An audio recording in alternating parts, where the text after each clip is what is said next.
Така, продължаваме сега с доцент Анна Кръстева. Тя е политолог, Нов български университет и директор на Център за миграционни изследвания към същия университет. Нали? И Милен Кирмечиев, който е бивш министър на външните работи. Само заместник. Благодаря. Бивш заместник. Благодаря. И сега с какво се занимавате, господин Кирмечиев? Консултантска дейност. Която пак е свързана с външна политика, сигурност, миграция. Да, добре. Сега кажете, понеже и двамата много добре познавате Европа, вие и Близки изток, сигурен съм, че и вие познавате и Близки изток и Европа. Как се промени сега света от петък 13? Защото, питам ви вас, защото обикновеният българин, който, да кажем, не е ходил никога в Париж, трудно може да осъзнае какво означава това за французина. Това, което се случи. 150 души в рамките на 15-20 минути избити във френската столица. Госпожо Кръстева? Утре рано сутринта заминавам за Париж. Така ще ви дам прясна информация. И веднага, като се върнете, пак ще ви покана, за да кажете горе-долу. Да, наистина драматична, трагична, разбира се, петъчна нощ, но нека да кажем гражданския кураж, множество инициативи. Едната с така непреводимо на български террасе ле тероризм, което така преведено съвсем свободно означава ми всички този петък в ресторанти, в кафета, за да покажем, че сме по-силни, че няма да ни поставят на колене, независимо от трагедията, независимо от драмата. Те го практикуват въобще, но така като един симпатичен... От обед са в ресторант. Призив. Някои се подиграват, че не такива акции, нали, както сега в Великобритания ще се пеят всички Марселеза, че вече е раздаден, нали, текста на френски, за да могат и британските фенове да го пеят и играчи. Ясно е, че не това ще пребори тероризма, но подобни акции имат огромно значение. Те имат значение в две отношения. Първото са, че Европа трябва да съхрани и иска да съхрани и ярко декларира, че съхранява своята идентичност. Самочувствието е най-важното. Да имаме самочувствие, че сме свободни хора, защото вече не можем да разберем докъде се простира нашата свобода. Така, че сме свободни, че устояваме правата, че, отново казвам, победата не е на страната на терористите. Ако вече към по-сериозния въпрос, как се променя Европа, защото ето казах, в някои отношения не се и не иска да се промени, за да бъде победата на нейна страна, тя се променя на много равнища. Съвсем бегло ще скицирам някои... С едно-две изречения, защото господин Кирмечиев е с нетърпение, чака да думат. Някои са много невидими, затова искам да ги кажа, защото са не политически, военни, антитерористични, както очакваме, а са икономически.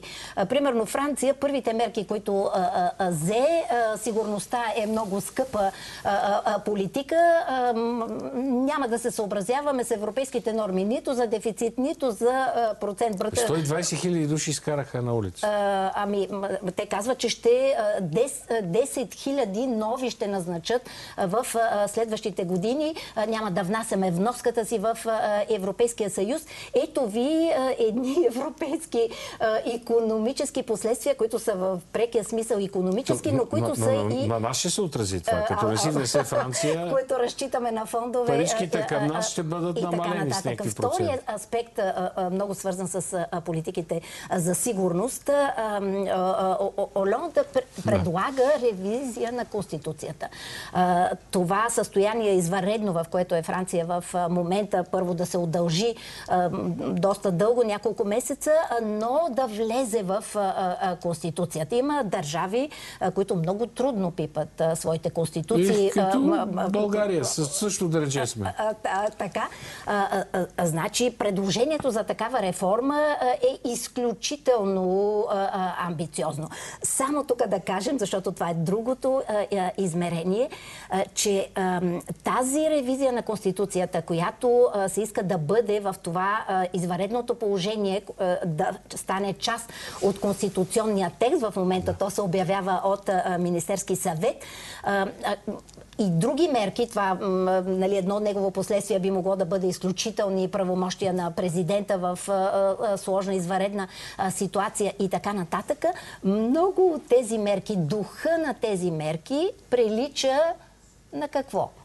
На какво? На патриотичния акт, който щатите приеха след терористичните атаки. Добре, обаче, възможно ли е Франция, която в момента се намира в най-трудната ситуация от всички страни от Европейския съюз и страните членки на НАТО, благодарение на това, което се случи в петък 13 число, да убеди своите съюзници, че действително са необходими едни нормални, реални мерки срещу ислямска държава, за да се приключи с първоизточника на тази терористична дейност, която се развива из цял свят, господин Киремечиев? За да отговорим на този въпрос, трябва да си отговорим на други два въпроса. Първо, защо се случи във Франция, не в друга европейска държава? Отговорът също не е еднозначен, но предимно трябва да погледнем не само за това, че в Белгия и във Франция е най-големият брой радикални джихадисти, които са се сражавали и са получили своето обучение и тренировки в Сирия. Основен фактор за това, че това се случи в Франция, всъщност е проспиването или пропускането на сигнали, които предвещаваха тази трагедия във Франция. Една от тях е тази случка, която вие знаете, предотвратеният акт в влака, който беше по абсолютна случайност предотвратен от американски военнослужащи, които са почивайки си, са пътували в този влак. Отделно, самото желание на френските и белгийските власти да не участват агресивно в превентивната мярка спрямо исламистите, в исламските движения, например, Моленбек. Аз съм бил в този квартал и там всъщност вие сте все едно в Сирия или в Дамаск или в друга част на света, но не и в Белгия. Това е единият въпрос. Вторият въпрос е, това видях и вие питахте предните говорящи, основната тема за Шенген, която вие знаете, че и за мен е много важна. Шенген се провали, за да покаже, че една територия, която предпазва от външни набези, всъщност вътре е защитена помежду си. Ако си спомняте в предният разговор, който имахме с вас във вашето студио, аз тогава развих тезата за Гърция и тази дупка, която тя е в цялата шенгенска система. Вие виждате, че всъщност този един от предполагаемите терористи, който е с фалшив сирийски паспорт. Но знаете ли всъщност защо той е забелязан там и е отбелязан? Защото лодката просто се е обърнала и е трябвало да бъдат спасени давещите се. И тогава е регистриран. Нещо нямаше да бъде регистриран. Ще дам един друг пример, да не кажа, че се насочвам само към Гърция. Знаете, че в момента Европейската комисия разследва Малта за това, че посолството на Малта в Алжир е издало 7000 визи на алжирски граждани без никакъв контрол. И те в момента разследват Малтийското външно министерство за корупционни практики. Това означава, че щом не само една държава дава възможност за пробив в общата система на сигурност, значи ние имаме един много сериозен проблем. Този проблем обаче как да бъде решен? Смятате ли, че Шенген е пред тотален провал? Връщаме граничен контрол, издигаме си отново оградите, както ние в момента правим с турската граница. Айде, ние може би някога ще станем шенгенска граница и ние, по всяка вероятност, ако изобщо Шенген съществува. Австрия го прави с Словения, така че те са две шенгенски държави. Виждаме какво прави и Хърватия, и Словения, и Австрия, и това са все държави цивилизовани, които обаче има страх. Има страх от мигрантите. Оградите са някаква мярка, абсолютно проблематична за лекуване или за справяне с последствията. Големите причини, нека да продължим този ваш абсолютно ключов въпрос, това е производството на тези мощни вълни бежанци. Това е самия конфликт. Това, което тази седмица, тези последствия последните дни открива като хоризонт на фона на огромната трагедия, е едни първи стъпки, буквално отваряне на хоризонт За общи действия. Това ли имате предвид? Нека малко по-конкретно да го кажем. Конфликта в Сирия е изключително сложен. Около 30 държави, няколко войни, които се водят едновременно и където отделните играчи са от различни страни на военните действия. Нека само да кажем тези, които сега започват да се отвръзват именно в последните дни. Първата гражданската война, Асад опозиция. Втората е хуманитарната война, Щатите и НАТО срещу Асад. След това студената война,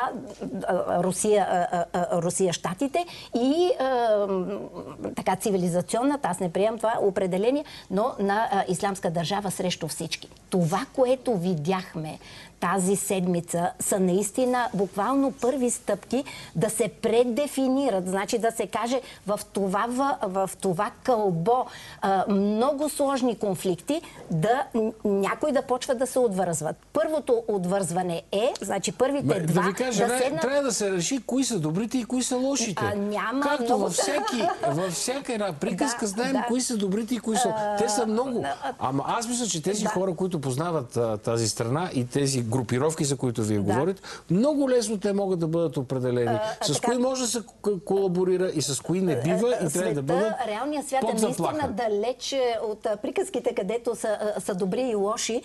Само един пример ще ви кажа. Значи 4 години се спори, ама кои са добрите групи в опозицията, защото опозицията е толкова фрагментирана. Ето сега се въвежда един прагматичен критерий, който не е ваша, слава Богу, нали, критерия дали са добри или лоши, а готови ли са те, около януари месец се посочва, да седнат на масата на преговорите. А за да седнат на масата на преговорите, условието е... Да няма ислямска държава. Не, това е доста амбициозно. Условието, това е крайната цел. Условието е да приемат спирането на огъня. Значи, условието да седнат на масата на преговорите, правителството от една страна и опозицията фрагментирана в множество групи, някои от които доста близки, е да спрат огъня. Това е първото отвързване. Нека да кажем още едно-две неща. Още едно изречение, има много важен въпрос към господин Керемечи. Ами, почнаха да излизат от това табуирано мълчание, глобално табуирано мълчание ключови играчи. Това е Саудитска Арабия и СИЕ.